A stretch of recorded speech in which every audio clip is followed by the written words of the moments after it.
화를 내고 아내가 무섭다는 남편. 불쑥 화를 내거나 입을 굳게 다무는 남자들에게 경상도 남자라는 딱지를 붙이는 여성들이 있고, 그 딱지만으로 어떤 남자인지 분류를 해버린다. 경상도에서 성장한 남자이기 때문에 화를 잘 내는 것은 아니다. 다른 곳에서 성장한 사람이나 여성도 마찬가지다. 화가 날 때는 분명히 무슨 까닭이 있다. 그냥 가만히 있는데도 화가 날까?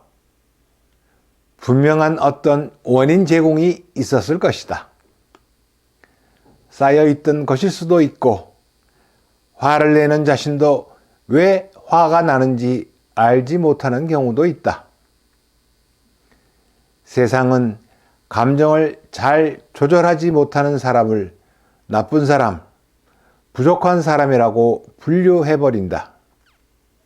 그렇기 때문에 화가 나서 가정폭력, 언어폭력 포함을 자행해버린 남편은 가정의 치부가 다른 사람들에게 알려지지 않을까 전전긍긍하게 된다.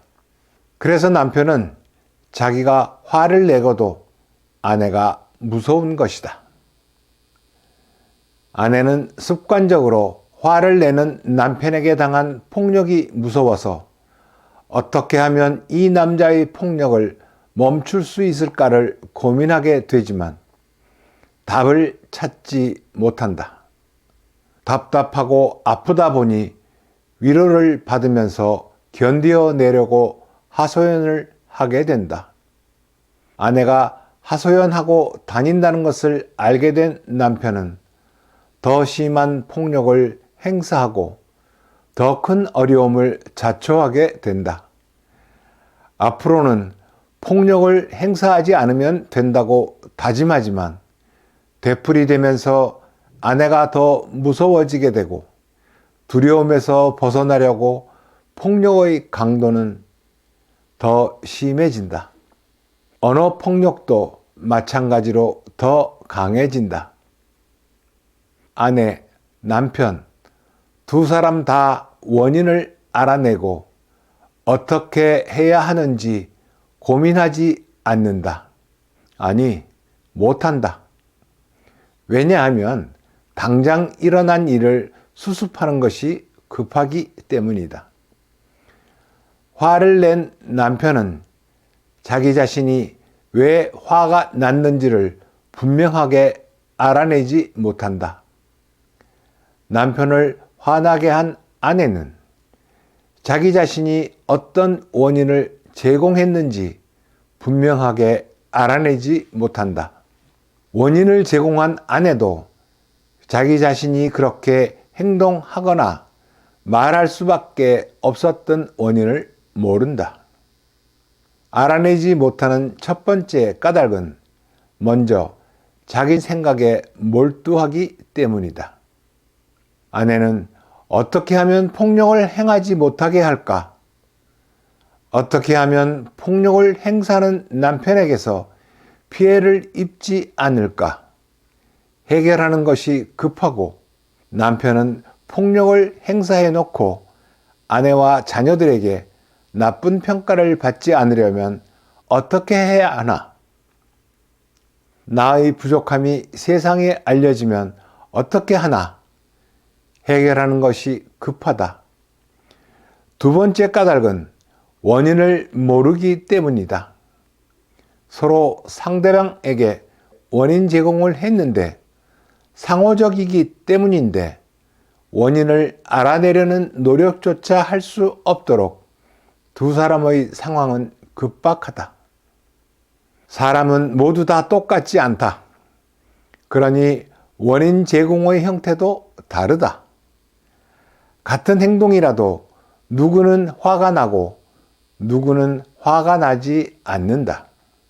그러니 누가 잘했고 잘못했느냐는 문제가 아니다. 다르기 때문이다.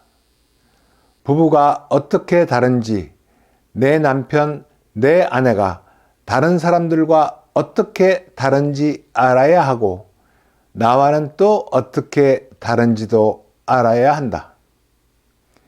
다름을 알고 깨달을 때 비로소 어떻게 사랑해야 하는지도 배우게 된다. 그러나 세상적인 방법은 인간적인 한계를 지니고 있다. 인간의 한계는 하늘나라의 눈으로만 볼 수가 없기 때문이다.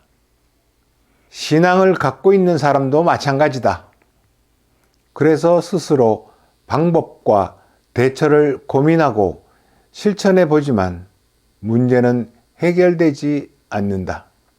열쇠는 세상에 있지 않고 하늘에 있기 때문이다. 하늘나라의 눈으로 그 가정을 들여다보는 사람에게 원인 제공이 어디에서 어떻게 시작되었는지가 보이기 때문이다. 그 가정 안에 어떤 원인이 제공되었는지, 일이 일어났을 때 어떤 눈으로 보아야 하는지를 깨닫고 배워야 한다. 문제를 근원적으로 해결하려면 세상적인 눈으로 보지 않고 하늘나라의 눈으로 볼 수 있는 사람에게 도움을 받아야 한다. 사람은 누구나 완전하지 않다.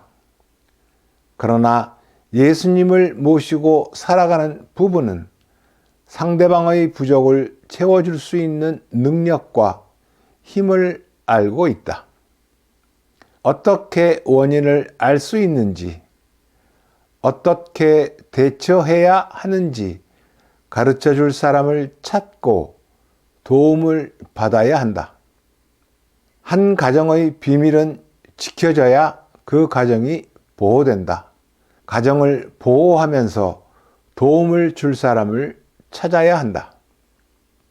자기 생각에만 빠져 있기에 상대방이 무슨 생각을 하고 있는지를 두 사람 다 모르면서 알고 있다고 착각한다.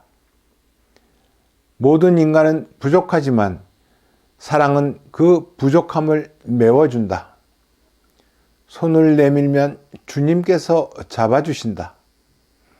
겸손되게 손을 내밀 때 비로소 주님께서는 구체적으로 손을 잡아줄 사람을 보내주신다.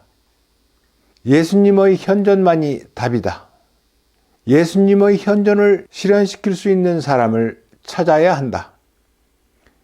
예수님을 내 안에 모시려는 겸손이 신앙의 첫걸음이다.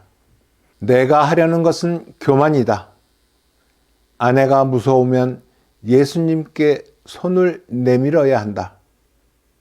전능하신 주 하느님, 주님께서 하신 일은 크고도 놀랍습니다.